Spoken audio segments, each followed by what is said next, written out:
I'm Danette Lowe, founder of True North Wealth Management and your host. Welcome to a fresh episode of Ready to Retire. If you're starting to think about retirement, wondering if you've saved enough, and want to learn more about how everything fits together, you're in the right place. On this show, I'll tackle complicated financial topics and break them down into easy to understand concepts.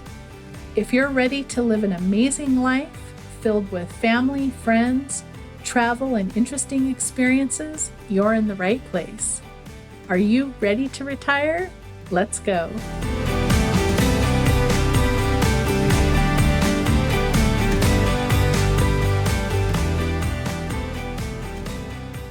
Hello and welcome. Danette here. Today we're going to talk about the 4 phases of your financial journey. The first 3 phases happen in order. The 4th phase is one that can happen at any time, and we move in and out of it. The first 3 phases, the ones that happen in order, are savvy savers, ready to retire, and loving legacy. The 4th phase is something I call life quake. And life quakes can and do happen at any time along your journey.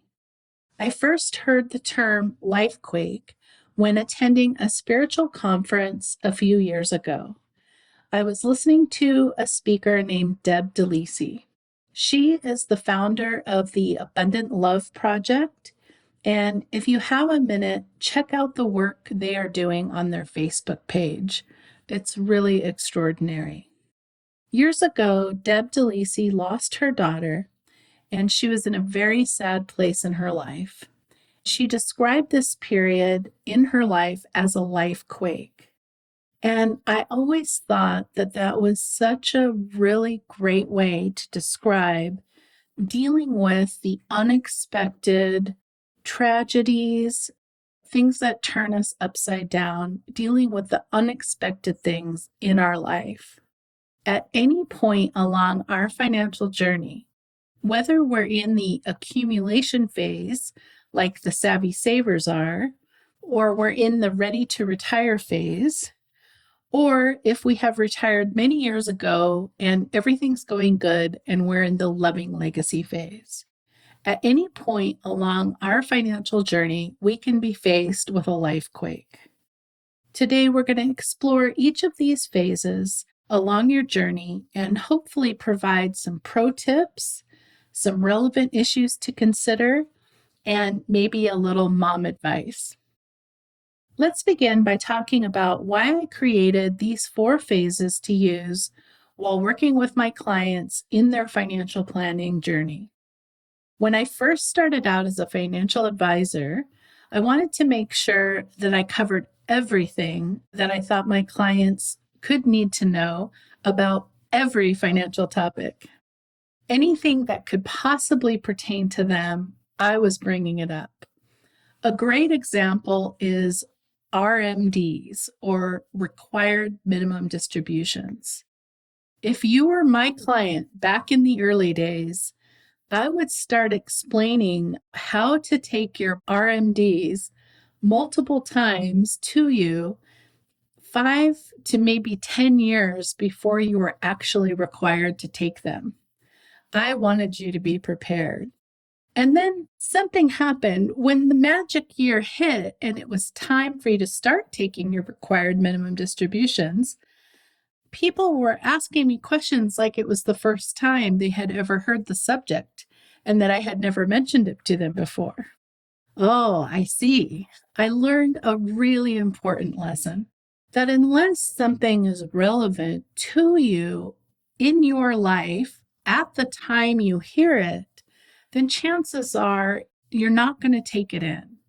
And why would you? There is so much going on in our lives. It really makes it hard to retain information that isn't something you have to take action on at the time you hear it.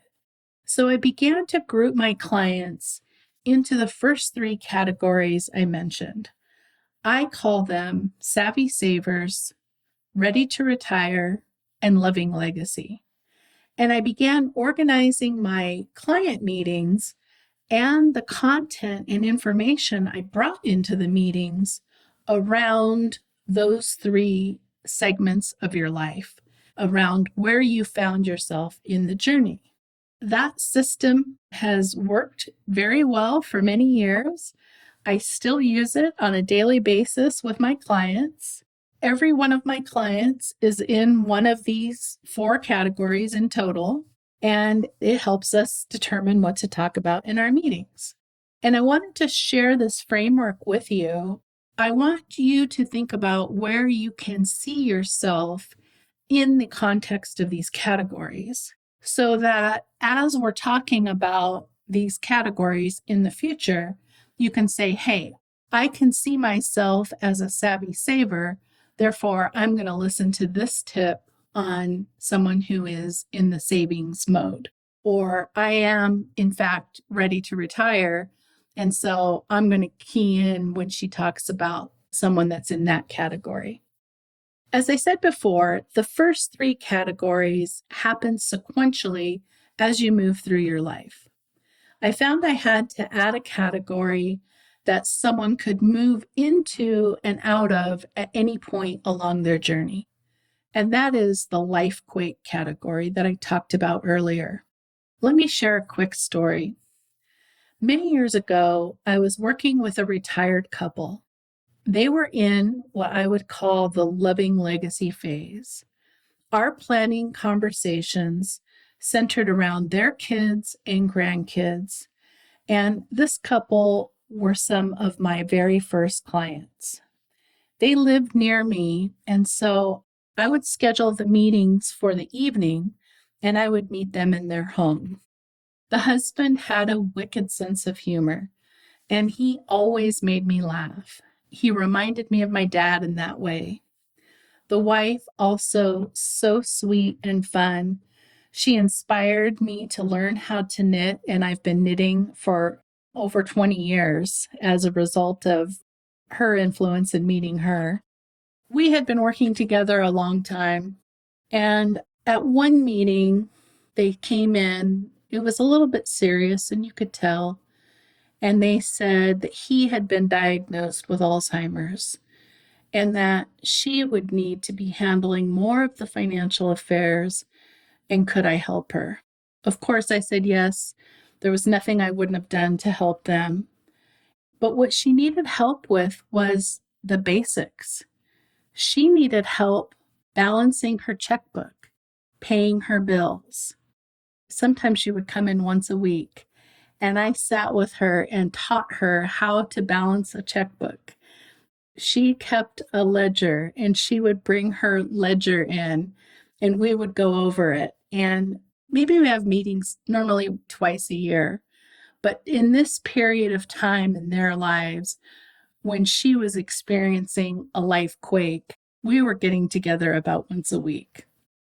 I think it's important to distinguish this period of time, the time when we're facing really big adjustments, to give ourselves some compassion and some understanding and recognize that, hey, I'm going through something right now. I may need to slow down. I may not need to hold off on making any major decisions. Things happen in our lives, we can't be prepared for everything that happens. So when they do happen, take the time to take care of yourself first and just recognize that you're in like an adjustment phase. And that's why I really liked that term life quake. So keep this category in mind as you move through the other phases of your financial life. When we first start out and get our first jobs, we start the cycle of earning and spending, maybe even as early as when we get an allowance. When I was young, and I hate to even say this, but my allowance was 50 cents a week. Now, keep in mind, at the time, minimum wage was around $3.35 an hour when I had my first job. So when I was little, my allowance was about 50 cents a week, And here is some mom advice. Okay. Now, mom advice is the good stuff, the stuff you really want to listen to. And this is advice from my mom. So, what she said was we could spend half and we had to save half. So, whenever our piggy banks reached a certain level, let's say $10, then we could go to the toy store. We usually went to King Norman's, which on a side note was my first job in high school. So if I had $10 saved, then I could take $5 and spend it at the toy store. And she would take the other $5 and put it in a passbook savings account. So began what I call the savvy saver time in my life. And technically, that's actually the phase I'm still in. Even though I'm 55, I am not really thinking about retiring. I really enjoy what I do for a living. And at this time, I'm pretty excited about what I'm doing. So I'm not thinking about retirement. It's a really exciting time, I think, to be a business owner. I'm really excited about all the tools and technologies that are available to us today as business owners. And I think it's really a fascinating time to be working, in particular in this industry. Just reminiscing here, when I got my first job at King Norman's, like I said earlier, I made a whopping $3.35 an hour. My checks every 2 weeks were somewhere around $115 to $120 every 2 weeks. And what I did was deposit my check in the bank back when you had to go in and drop it off. And I would withdraw $10 and go to the bookstore and buy 2 books. And I would leave the other $100, $105, $110 into my savings account. Over time, kind of a short period of time, really, my savings really added up. I didn't spend it on anything else. When my parents took me to buy a car, I had over $1,200 saved. My dad could not believe it. He was so blown away. I'll always remember how proud of me he was. And I just had to share that memory as I was writing this that came to me. And it just makes me so happy to think about.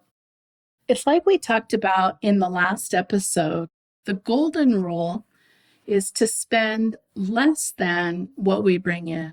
Savvy savers know that. Savvy savers are putting money away in their 401ks and IRAs. They're building an emergency reserve account. They are watching their credit card spending so it doesn't get out of hand. The majority of clients who come to me have little to no credit card debt. They use credit cards regularly for points or for miles. I think it's safer than using a debit card personally, but they pay off the balances at the end of every month or before they charge again. Savvy savers are concentrating on building up their nest egg. And if you're in this phase of your life, some of the things you might be focused on are maxing out your 401k savings, college savings accounts if you have little ones, buying a home, or upgrading if you've outgrown your current home. You're also looking at term life insurance, and maybe you're needing to help a parent, depending on a lot of different factors.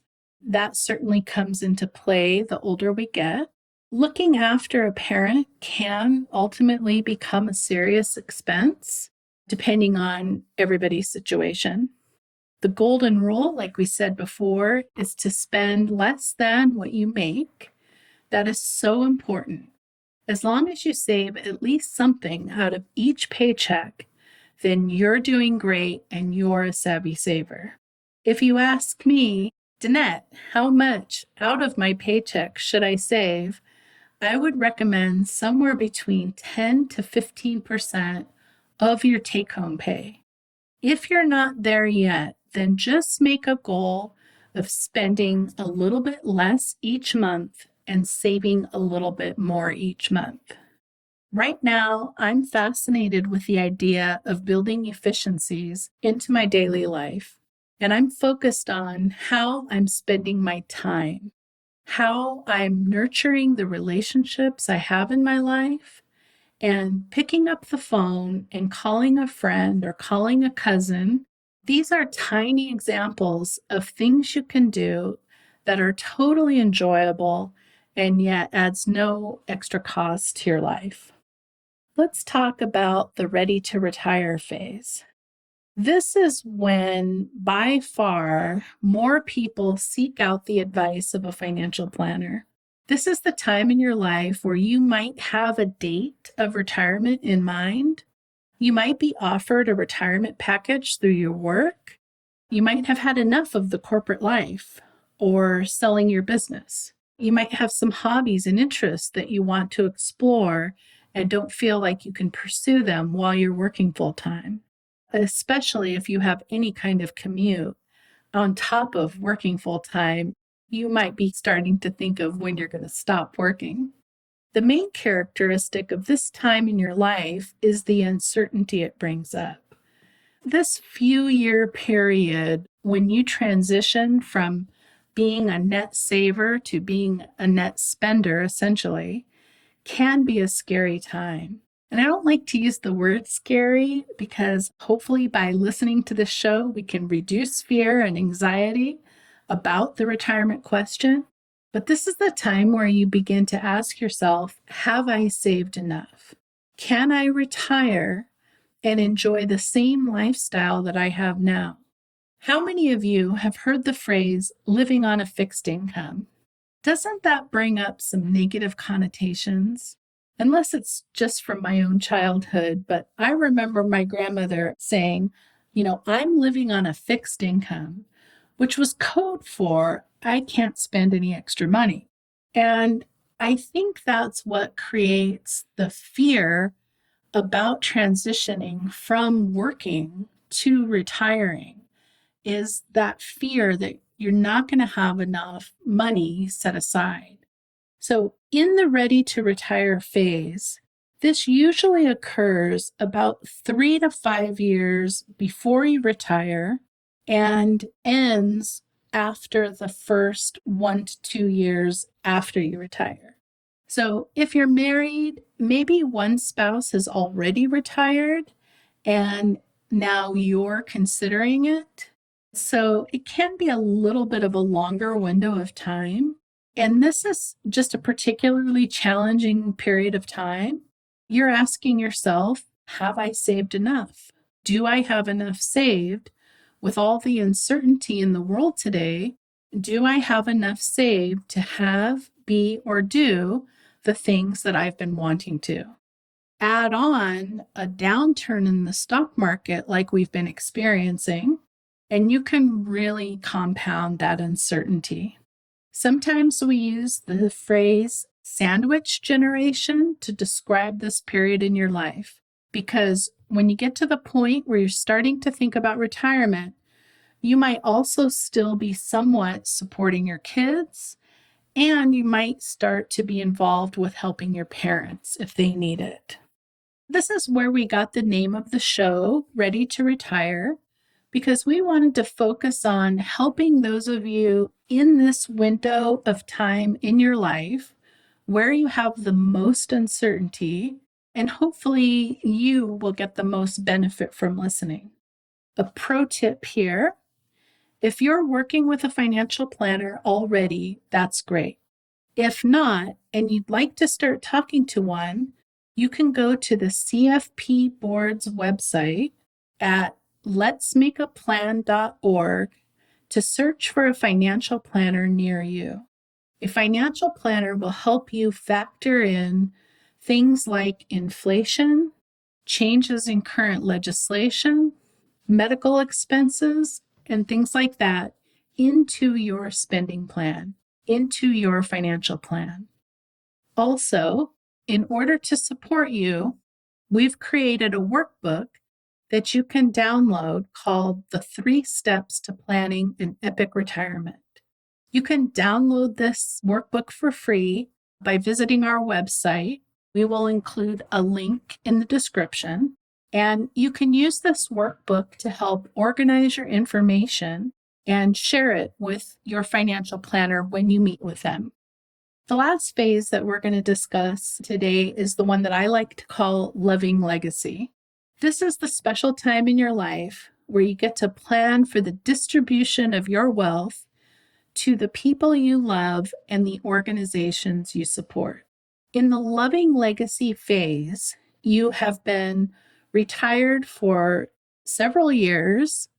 Your money coming in exceeds the money you have going out, and you're comfortable. You're able to do the things you want to do with confidence, and you spend your time doing the things that you want to be doing. The majority of clients I work with wonder how they ever had time to work in the first place.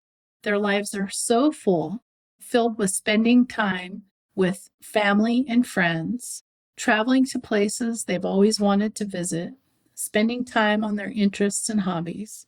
And yes, there are health issues to consider and kind of a general slowing down, but really these can be some of the best years of your life. This is the time to plan for what will happen at the end of your life. Who and what do you want to benefit?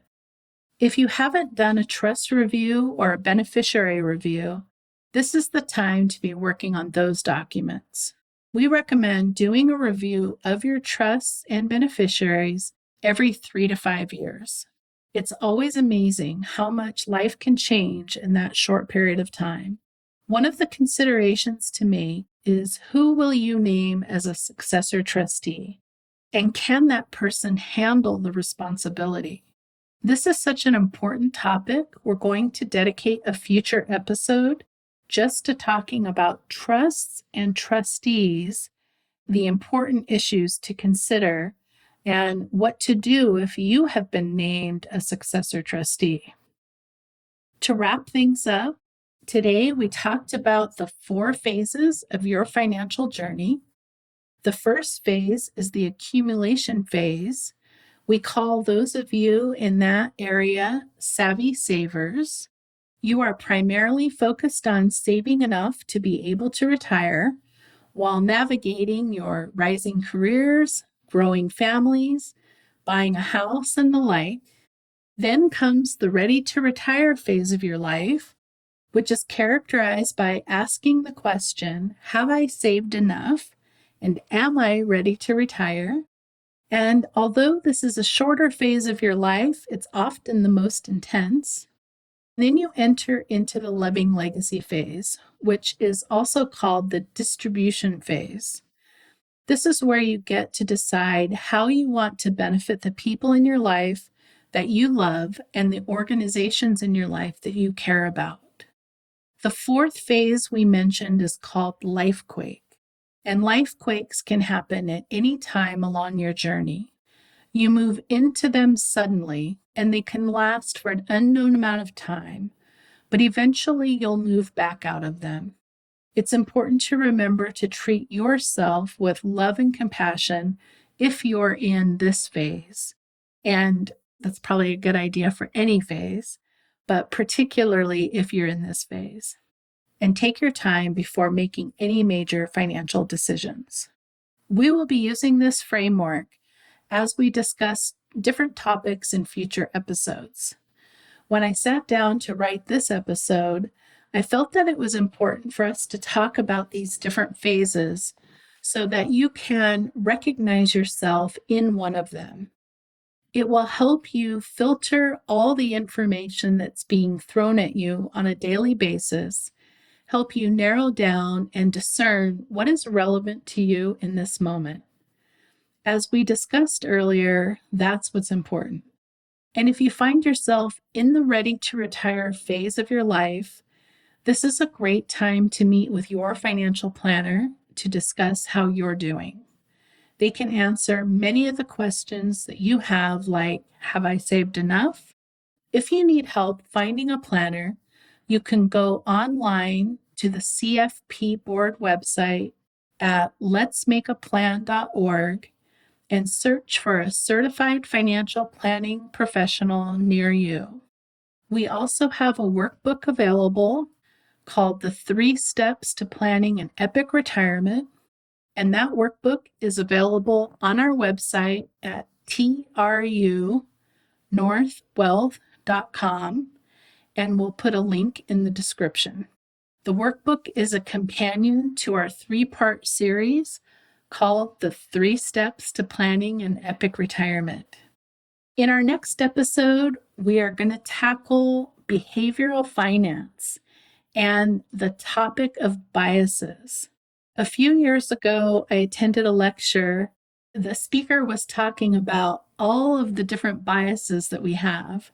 And there are a ton. I was amazed at how many there are. There are a ton of financial biases that we might not even be aware of that affect the decisions we make and that might not be necessarily in our best interest.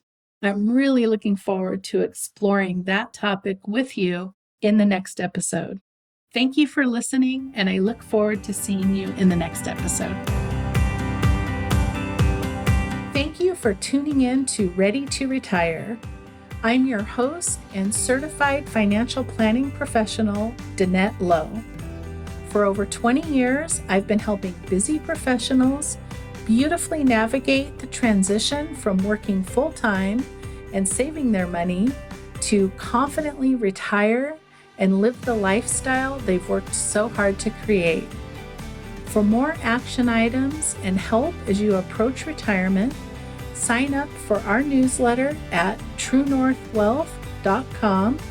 That's TRU Northwealth, all one word, .com. I'll be back next time with more retirement planning fun. Have a wonderful day.